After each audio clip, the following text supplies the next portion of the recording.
እቲ ጀማር እምነትናን ደምዳምን ዝኾነ ክርስቶስ እንኳን ኣብዚ ምድሪ ክመጽእ ከሎ ንኸገልግል እምበር ንኸገልግልዎ ይኮነን ነፍሱ ስለና በጃ ይሕሊፉ ክህብ እምበር ንኸገልግልዎ ይኮነን ነቲ ንሱ እንተኾይኑ ናትና ጀማር ድማ ንሕና ንዑ ኢና ንመስል ንዑ ንመስል እንተኾይና ኣብዚ ምድሪ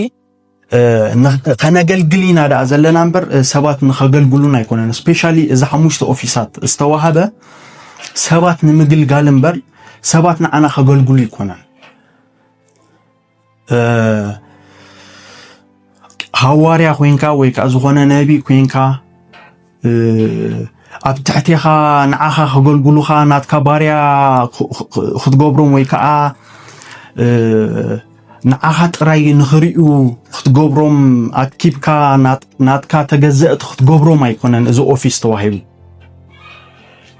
እዚ ኦፊሳት ዝተዋሃበ ንምግልጋል ንህዝቢ ኣምላኽ ንምግልጋል እምበር ኣብ ልዕሊኦም ንምስልጣን ኣይኮነን ኦኬ